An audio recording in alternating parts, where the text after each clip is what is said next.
बाबरी मस्जिद के पक्षकार रहे इकबाल अंसारी का यह तर्क है कि बाबरी मस्जिद के विध्वंस का जो केस चल रहा है उसमें लोगों को या तो कोर्ट छोड़ दे या उनको माफ कर दे। उन्होंने कहा है कि हिंदू मुस्लिम एकता के लिए यह करना बेहद जरूरी है और ऐसा करेंगे तो अच्छा संदेश जाएगा, क्योंकि सुप्रीम कोर्ट इस पूरे मामले का निपटारा अब कर चुका है। लेकिन मुस्लिम बुद्धिजीवियों का एक धड़ा मानता है कि इससे उन्हें इंसाफ नहीं मिलेगा। सीधे चलते हैं शोएब जमाई के पास। शोएब भाई, आपने कहा था 90s में यह मामला खत्म हो गया होता, आप होते तो बिल्कुल खत्म हो गया होता। शाहीन बाग भी खत्म हो गया है, बाकी चीजें भी खत्म हो गई हैं। तो अगर जब मीर बाकी मस्जिद तोड़ने गए थे, आप होते तो क्या मंदिर तोड़ने गए थे, आप होते तो क्या मीर बाकी को मंदिर तोड़ने देते?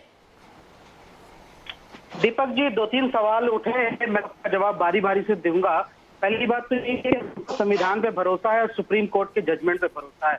मैं वो शख्स हूँ जो पूरे 1045 पन्नों का जो जजमेंट आया था मैंने उसको पूरा पढ़ा है। तो उसमें ये लिखा है मस्जिद तोड़ के मंदिर तोड़ के मस्जिद बनाई गई थी, लिखा हुआ है उसमें। आप सुन लीजिए, आर्कियोलॉजिकल तथ्यों को माना गया है। आप सेलेक्टिव क्यों पढ़ते हैं शोएब जमाई? मैं भाई अभी हमने कुछ बोला ही नहीं है, आपने पहले ही बोल दिया। मुझे याद है, मैं आपको पेज नंबर बताता हूँ। पेज नंबर ऑपरेटिव पार्ट में 927 पेज नंबर है, पॉइंट नंबर 14 और 15। उसमें ये सुप्रीम कोर्ट खुद कहता है कि आर्कियोलॉजिकल सर्वे ऑफ इंडिया ने जो सबूत दिए हैं बुनियाद पर कहा जा सकता है कि ऐसा कोई प्रमाण नहीं है कि वहां पे मंदिर तोड़ के मस्जिद बनाई गई। हाँ, वहां पे कुछ ऐसी चीजें निकली हैं जो कि धार्मिक है। ठीक है, धार्मिक कहा है कि धार्मिक तौर पर ये तो मतलब इसका मतलब कि सुप्रीम कोर्ट के तमाम जजों ने हवा में ही फैसला सुना दिया। शोएब जमाई को पता लग गया कि क्या सबूत आर्कियोलॉजिकल के पक्ष में क्या खिलाफ, सुप्रीम कोर्ट के जजों को नहीं लग पाया। यही कह रहे हैं ना शोएब जमाई? या आप उनकी उनकी इंटीग्रिटी पर सवाल उठा रहे हैं कि गलत जजमेंट दे दिया? जजमेंट तो ये होना चाहिए था कि मंदिर तोड़ा ही नहीं गया वहां पर। सुनिए, हम और आप पढ़े लिखे आदमी हैं, हम लोग एक एक करके बात करें, मैं आपकी बातों का जवाब। दूसरी बात, उसी पॉइंट नंबर 15 में सुप्रीम कोर्ट ने कहा कि 1992 में जो मस्जिद तोड़ी गई, मस्जिद का वर्ड इस्तेमाल किया उसने, वो बहुत बड़ा एक क्रिमिनल एक्ट था, बहुत बड़ा ऑफेंस था। सुप्रीम कोर्ट मस्जिद बोला है, एक्ट मानता है। चुनौती देता हूं अगर मस्जिद बोला हो तो, बोल रहे हैं गलत बोल चुनौती देता हूं अगर मस्जिद बोला हो तो। सो कॉल्ड प्लेस कहा गया है which is considered to be Muslim, considered ऐसे उसने मस्जिद वर्ड यूज नहीं किया गया है। उसको अगर ये एग्जैक्ट वर्ड पढ़ेंगे तो मैंने वो पूरा जजमेंट पढ़ा है, वहां मस्जिद वर्ड को स्पेसिफिकली यूज नहीं किया गया है। बिल्कुल गलत बोल रहे हैं। यहाँ पर इतने बड़े चैनल पर आपके समक्ष बैठकर सुप्रीम कोर्ट के ऊपर प्रश्न चिन्ह लगाना गलत है। माननीय सुप्रीम कोर्ट की अवमानना है, इस प्रकार की बात यहाँ बोल रहे हैं। शर्म आनी चाहिए इनको। अरे सुनो ना, निकालो पेज। मैं कह रहा हूँ अभी भी आप एग्जैक्ट पेज पढ़ लो, अभी भी आप एग्जैक्ट पेज पढ़ लीजिए। अच्छा विक्रमादित्य जी, 30 सेकंड भाई शोएब जमाई आप बड़ा लंबा बोलने लग गए। 30 सेकंड आपको और कंक्लूड करना होगा। मैं यासिर जलानी के पास जाऊंगा जी। दूसरी बात, जब सुप्रीम कोर्ट मानता है 1992 के एक्ट को क्रिमिनल, तो फिर हम और आप कौन होते? देखिए, दो पहलू हैं। एक जो यहाँ से हमारा अपना जाति पहलू है। मैं तो जो रामलला के जो पुजारी हैं उन्होंने एक चीज मुझे गिफ्ट की थी, वो मेरे घर में आज मौजूद है।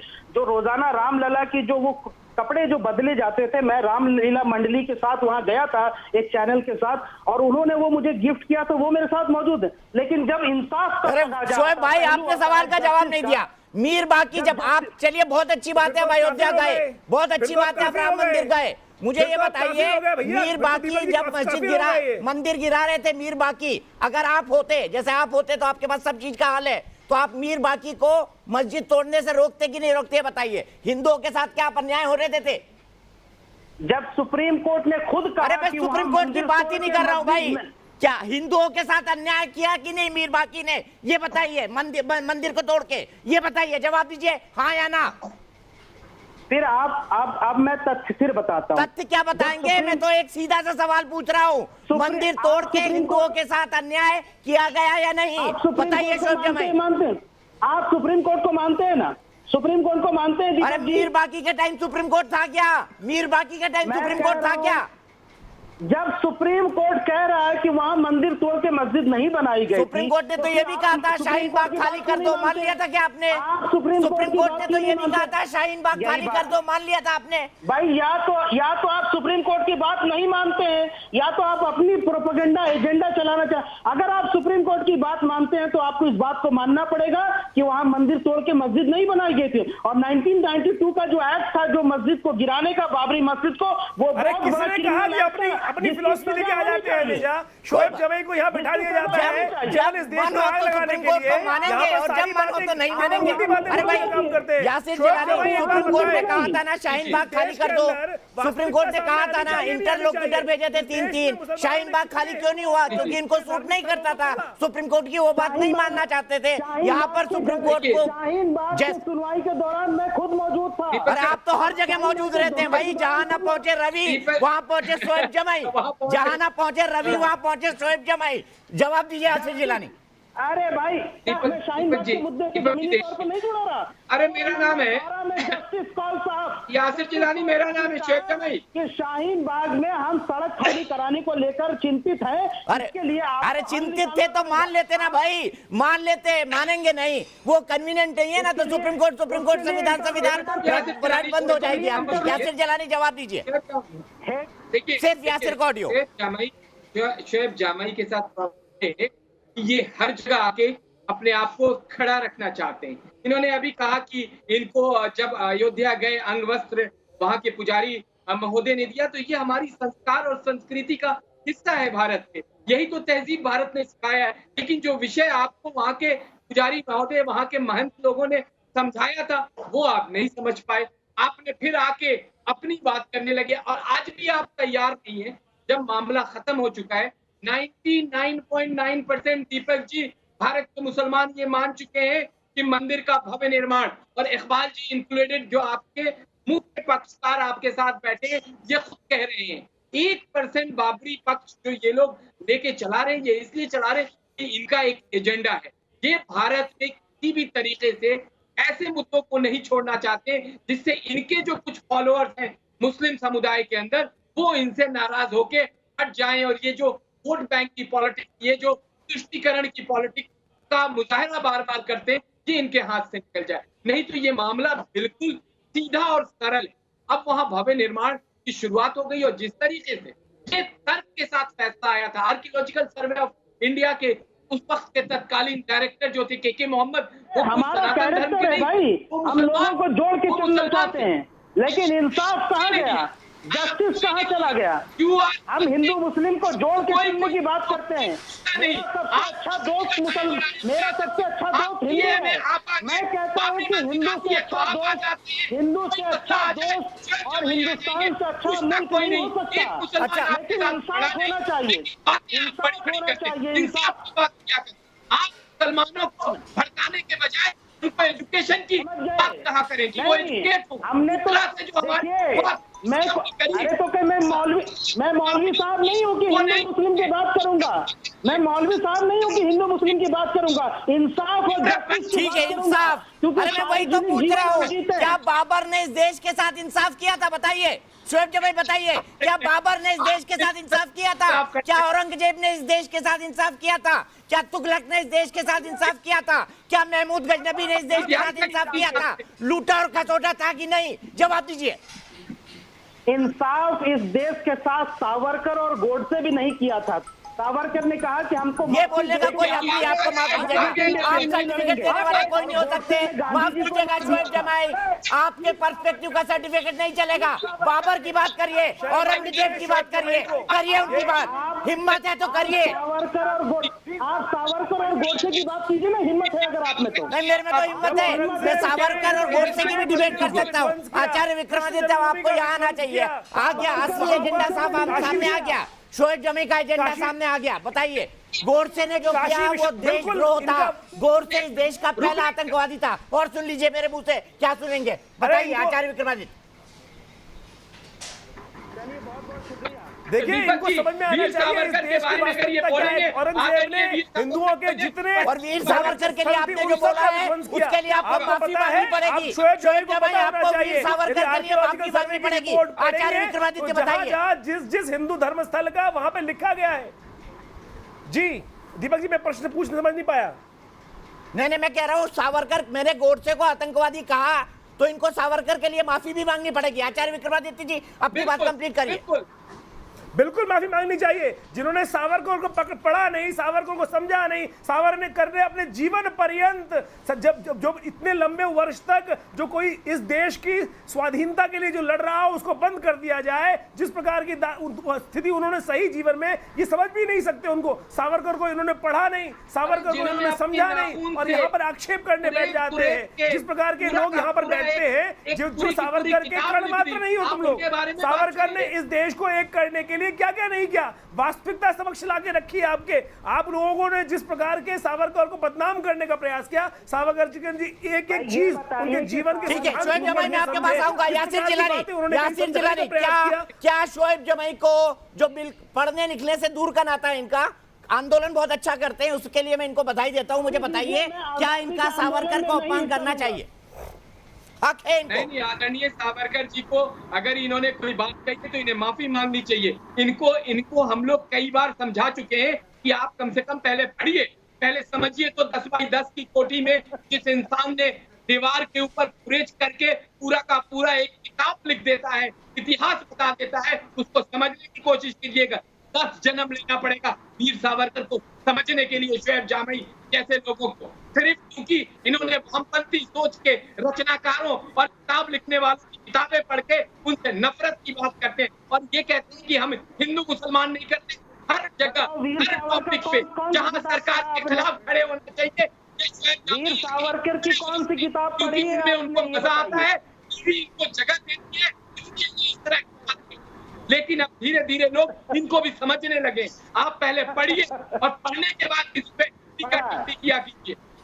ठीक है, मैं अतीकुर रहमान जी के पास जाता हूँ। अतीकुर रहमान जी, बड़ा सवाल, क्या बाबर ने, अच्छा शोएब जमाई जी, अतीकुर रहमान चुप बैठे हैं 20 मिनट से, ये गलत बात है। सिर्फ अतीकुर रहमान जी को ऑडियो जाएगा। अतीकुर जी, मुझे ये बताइए, आपको नहीं लगता कि बाबर ने जो अन्याय किया था, बाबर का अन्याय हिंदू समाज के साथ, सनातन धर्म के साथ, क्या उसकी भरपाई, उसका इंसाफ कौन करेगा, ये बताइए।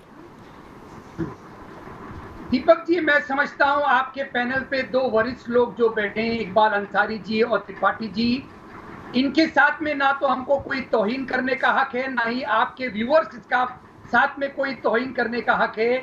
आपने डिबेट के ऊपर जो कॉन्स्पिरेसी का मामला उठाया था, उसका खुलासा त्रिपाठी जी ने कर दिया है कि इकबाल अंसारी जी का बड़ा दिल अपनी जगह है और कोर्ट की कार्रवाई अपनी जगह है। कॉन्स्पिरेसी का केस चलने दीजिए, उसको अपने अंजाम तक पहुंचने दीजिए। ये जो हिस्ट्री के सवाल है ना दीपक जी, ये भारत की तरक्की के अंदर बहुत बड़ा, अच्छा, जब सवाल कन्वीनियंट नहीं होगा तो तरक्की में बाधा बन जाएगा। अतीकुर रहमान जी, ये क्या तर्क है? जब सवाल आपके पास जवाब नहीं होगा तो हिंदुस्तान की तरक्की में बाधा बन जाएगा। मुझे बताइए ना, बाबर जो अन्याय करके गया, तुगलक जो करके गया, गजनवी जो करके गया, सोमनाथ का मंदिर तोड़ा, मुझे बताइए, जवाब दीजिए। मंदिर बनाने की अब आड़ में तब कोई अड़चन नहीं रही है, तो आप जलेबी क्यों बना रहे हैं? ना, जलेबी मैं नहीं बना रहा हूँ। अरे भाई, तो फिर मुसलमान समाज को भी ये बात का जवाब देना चाहिए ना। जब मंदिर वहां पर स्थापित हो गया है तो बाबर के अन्याय को जो लोग पूछते हैं ना, औरंगजेब, बाबर, ये लोग आक्रमणकारी थे। अतीकुर रहमान जी, इस देश में आक्रमणकारी। और आपसे जानना चाहता हूँ, ये जो अन्याय कर गए, इसकी भरपाई कौन करेगा? और आसमान छूता मंदिर बनाइए। 25 करोड़ मुसलमानों को क्या बे ऑफ बंगाल में भेजना चाहते हैं आप भेजना चाहते होंगे। मैं तो बोलता हूँ there can be no Hindustan without Musalman. हमने लेकिन मुझे शोएब जमाई जैसा मुसलमान नहीं चाहिए, मुझे अब्दुल कलाम, एपीजे अब्दुल कलाम जैसा मुसलमान चाहिए, जो देशभक्त हो, जो राष्ट्रभक्त हो, किसी आइडियोलॉजी को न मानता हो, देश के लिए निस्वार्थ काम करता हो। आचार्य विक्रमादित्य, नहीं, आप मुसलमानों का कत्लेआम चाहते हैं क्या? दीपक, इस देश के अंदर जो कुछ हुआ, हमारे इतिहास में हमारे साथ क्या क्या नाइंसाफी हुई, किसके साथ क्या किया गया, वो हर व्यक्ति को जानने का तरीका है, जानना चाहिए। हम जानना चाहते हैं हमारे को पिछले 70 सालों से क्या पढ़ाया गया, क्या पढ़ाने का प्रयास किया गया। केवल मुगलों को ही सबसे ज्यादा सर्वोच्च किया गया। इस देश में आक्रांताओं ने क्या क्या विध्वंस किया। यहाँ आपके मथुरा पास में है, औरंगजेब ने किस किस प्रकार से एक एक मंदिर को विध्वंस किया, क्या उनका जीर्णोद्धार नहीं होना चाहिए? क्या केवल इस देश के अंदर इन जो यहाँ शोएब जमई बैठे हैं उनके नाजायज बापों को इस देश में रहने का अधिकार है? बाबर जैसे व्यक्ति को जिसने इस देश में अपने को दफनाना तक स्वीकार नहीं किया, उस व्यक्ति को ये यहाँ पर उसका महिमा मंडन करने बैठे हुए हैं। इस देश में आक्रांताओं को अपना मसीहा बना के बैठे हैं। मुझे बताइए इस देश के अंदर पृथ्वीराज चौहान के साथ क्या कुछ किया गया? इस देश के अंदर पृथ्वीराज चौहान के साथ इस देश के लोगों के साथ क्या क्या किया गया? किस प्रकार से अतीकुर रहमान जी जवाब दीजिए, आप कुछ कहना चाहते हैं? छोड़ मैं आपके पास आ रहा हूं। मैं अतीकुर रहमान जी बताइए, ये जो नाइंसाफी हुई, मीर बाकी ने जो मंदिर तोड़ा, क्या उसका इंसाफ नहीं मिलना चाहिए सनातन धर्म के लोगों को? दीपक जी, इंसाफ तो बेशक होना चाहिए। ये भारतवर्ष जो कि लैंड ऑफ बुद्धा माना जाता है, आचार्य जी से आपको पूछना चाहिए लैंड ऑफ राम पूरी माना दुनिया जाता है। में सबसे कम बुद्धिस्ट हिंदुस्तान में क्यों हैं? लैंड ऑफ बुद्धा की जगह पे कहां गए उनके सारे के सारे मंदिर? किसने उनका विनाश किया? हिस्ट्री में जाने का बड़ा शौक है आचार्य जी। दीपक जी, 4 पंक्तियों में मैं अरे सर, आप महाबोधि टेम्पल नहीं गए क्या? देखा नहीं आपने? आप महाबोधि टेम्पल नहीं गए क्या? कुशीनगर नहीं गए आप? अरे अतीकुर रहमान जी सवाल का जवाब दीजिए ना। आप सवाल का जवाब दीजिए। महाबोधि देखा कि नहीं गया के अंदर आपने? के अंदर देखा कि नहीं देखा? कुशीनगर में देखा कि नहीं देखा? लेटे हुए बुद्धा शांति में, चिर निद्रा में, देखा कि नहीं देखा? किसने बौद्ध को इस देश ने सहेज कर रखा है? गौतम बुद्ध को। बताइए देश को। इतिहास में जाने का बड़ा शौक है आचार्य जी को ना।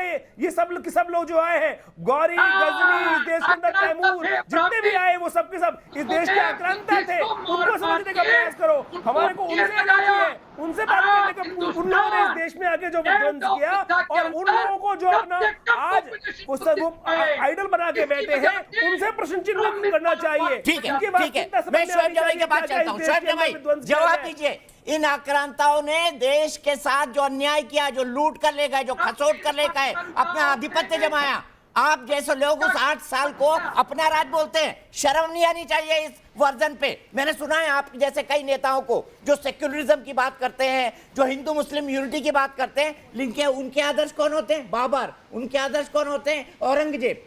कई नेताओं ने कहा है, ओवैसी साहब ने कहा है। देखिए, हिंदू हृदय सम्राट माने जाते हैं प्रधानमंत्री मोदी जी। जिस लाल किले पर वो झंडा फहराते हैं, सबसे पहले तो उसको बुलडोजर से उड़ा देना चाहिए, क्योंकि वही वो मुगलों की निशानी है जिस पर। अरे लाल किला की वास्तविकता बताऊं क्या? लाल किला में ये भी वास्तविक तौर पे हिंदू जगह रही होगी। इनके अंदर भी कम से कम लाल किले में भी कैसे आदमी है, स्थान ऐसे हैं कि जहां पर वास्तविक लोगों को डिबेट में मत बुलाया करो। अच्छा आचार्य जी प्लीज, आचार्य जी प्लीज, शोएब भाई, चैनल के माध्यम से दिखा देता हूँ, लाल किला के अंदर भी दिखा देता हूँ कहाँ कौन से हिंदू। आचार्य जी प्लीज, आचार्य जी सिर्फ शोएब जमई को ऑडियो, शोएब जमई बोलिए। केवल इस देश जी देखिए, मैं ये मानता हूँ दीपक जी कि हम लोग हिंदुस्तान की आजादी के बाद जब से संविधान बना है, उस नए भारत को अगर हम देखेंगे, उस नए भारत में सुप्रीम कोर्ट मानता है कि 1992 में जो कांड हुआ है वो सबसे बड़ा अपराध था, घोर अपराध था। दूसरी बात यह है कि हम जरूर यकीनी हिंदू मुसलमान एकता और यकजाती की हम बात करेंगे। मेरा सबसे अच्छा दोस्त जो है हिंदू है, मेरा पलना बढ़ना बचपन से हिंदुओं के घर आना जाना हुआ। मैं संस्कृत का विद्यार्थी हूँ, दयानंद एंग्लो वैदिक का विद्यार्थी हूँ। कट्टरपंथी तो आप शाहीन बाग के बाद बने हैं शोएब जमई। आप तो पहले अच्छे थे, अभी कट्टरपंथी बने नए वहां भी बन गए आप। लेकिन जिस देश में दीपक जी इंसाफ नहीं होगा, उस देश में चैन और शांति नहीं मिल सकती है। इसलिए इंसाफ कायम तभी मैं यही तो पूछ रहा हूँ, मीर बाकी ने जो अन्याय किया उसका इंसाफ कौन देगा? शोएब जमई, बाबर ने जो अन्याय किया उसका इंसाफ कौन देगा? इसका भी इंसाफ चाहिए कि नहीं चाहिए देश को? बताइए, जवाब दीजिए शोएब जमई। बाबरी के गुनाहगारों को जब तक सजा नहीं मिलेगी, इंसाफ नहीं मिलेगी, इस देश में चैन सुकून नहीं हो सकता। अरे मीर बाकी के गुनाह का इंसाफ इस देश को कब मिलेगा? मीर बाकी के गुनाह का इंसाफ इस देश को कब मिलेगा? जवाब दीजिए शोएब जमई। जिस गुनाह को सुप्रीम कोर्ट गुनाह मानता हो, शोएब जमाई भी सुप्रीम कोर्ट का सम्मान और शाहीन बाग भी सुप्रीम कोर्ट और संविधान का तो सम्मान। उठे क्यों नहीं थे शाहीन बाग में सुप्रीम कोर्ट के लोगों के जाने के बाद? बार बार हाथ जोड़ रहा था, शाहीन बाग खाली कर दो, खाली कर दो। दूसरों को दुख दे के आप अपना आंदोलन नहीं चला सकते, ये आपका डेमोक्रेटिक राइट नहीं है। तो शोएब जमाई अगर सुप्रीम कोर्ट की इतनी कस्में खाते हैं आप, तो खाली क्यों नहीं करवाया शाहीन बाग? सुप्रीम कोर्ट ने कहा कि शाहीन बाग का जो आंदोलन है, जो प्रोटेस्ट है, वो संवैधानिक है। हमारी चिंता सिर्फ रोड पर घेरने के लिए हाँ, है, तो वो जिसके लिए आधा क्यों खा जाते हो भाई? रोड पर बैठना तो संवैधानिक बताया था, वो क्यों खा रहे हो शोएब जमाई? बताओ। उसकी सजा सुप्रीम कोर्ट जो देगी, शोएब जमाई उस सजा को भुगतने के लिए तैयार है। लेकिन मैं अपने संविधान की कसम खा के कहता हूं कि हमारा शाहीन बाग का आंदोलन संवैधानिक था और हमें गर्व है उस आंदोलन देखो, अभी बोला सुप्रीम कोर्ट सजा देने को तैयार हूँ, सजा खाने को तैयार हूँ, लेकिन दूसरे ही क्षण आंदोलन को संवैधानिक भी बता दिया। मतलब आप सुप्रीम कोर्ट की अवमानना कर रहे हैं, दोगली बातें करते हैं आप, दोहरी बातें करते हैं आप। सुप्रीम कोर्ट ने सिर्फ सड़क छेकने को यहाँ से लेकर कहा था, कागज दिखाएंगे, कागज दिखाएंगे नहीं दिखाएंगे? अरे कागज दिखाएंगे नहीं दिखाएंगे? ये आप कागज दिखाएंगे, नाम रंगा बिल्ला दिखाएंगे क्या? मैं बताऊं आपको, मैं पहले दिन से कहता था शाहीन बाग देश को जलाएगा और दिल्ली उसी के कारण जली। जानिए शोएब जमाई, जान लीजिए। अब एक के बाद एक आपने पिंजरा तोड़ वाले जो घूमते थे, जो घूमते थे ना सीए में, एक एक करके अंदर हो रहे हैं पिंजरा तोड़ वाले। शाहीन बाग में आप पे हमला हुआ था दीपक जी, शाहीन बाग पे आप पे हमला हुआ था, आपकी हत्या करने का प्रयास किया गया था। तब कहाँ था इनका संविधान की बात इनकी? तब कहाँ थी इनकी नागरिकता? तब कहाँ था इनका देश प्रेम? जब दीपक जी पे हमला करवाया था, दीपक जी की हत्या करने का प्रयास किया था, किस प्रकार से लोग घेर के बैठे थे, तब कहाँ थे शोएब जमाई? तब बात करिए ना, तब कहाँ थे? तब सो रहे थे क्या? इस देश में हर जगह आप लोग केवल वास्तविकता से विरोध करते हैं। ठीक है शोएब जमाई, शोएब भाई कभी कभी क्या बातें करते हैं आप आचार्य विक्रमादित्य को शब्दों की मर्यादा समझा रहे हैं। आप कह रहे थे कि मैं मोदी जी के आंगन में मुजरा कर रहा हूं, मैंने तो ये कहा था मैं शोएब जमाई के आंगन में मुजरा कर लूंगा, पर राष्ट्रभक्ति की बातें तो करे शोएब जमाई। मैं तो आपके आंगन में भी मुजरा करने को तैयार हूं। अरे पर उपदेश कुशल बहुतेरे नहीं चलता शोएब भाई। तो भाई वो तो बात आपको अच्छी लगी ना, तभी तो आप बार बार उसको दोहराते रहते हैं। आपको अच्छी लगी, अच्छी बात है, मैं तो कह रहा हूँ कि चलिए आपको मुबारक हो। लेकिन आपके आंगन में कब मुजरा करने आऊंगा? आप इस देश के लिए खड़े होकर कब बोलेंगे बताइए? आपके आंगन में कब मुजरा करूंगा बताइए शोएब जमाई? आप इस देश के लिए खड़े होकर कब बोलेंगे? मैं दिखाऊं? मैं जो आदमी रामलला के पुजारी से राम जी को रोजाना जो वो कपड़े बदले जाते थे, वो अपने मैं आपको बता दूं, अयोध्या के मुसलमान ही बनाते हैं, पर शोएब जमाई जैसे मुसलमान नहीं बनाते हैं। अयोध्या के मुसलमान ही फूल देते हैं, वही कपड़े बनाते हैं। शोएब जमाई है, ये शोएब जमाई है। आप शोएब जमाई को नहीं पहचान पाएंगे। ठीक है, मैं बहस को यहीं विराम दूंगा। मुझे लगता है कि इकबाल अंसारी ने एक बहुत अच्छी पहल करी है और देश को इस पहल का सम्मान करना चाहिए, क्योंकि सवाल ये है, अगर इंसाफ का सवाल है तो वो इंसाफ कब होगा जो अन्याय बाबर के सेनापति मीर बाकी ने अयोध्या में किया था। फिलहाल एक ब्रेक, लेकिन न्यूज नेशन एक ऐसा चैनल है जहां पर खबरों का सिलसिला कभी नहीं थमता।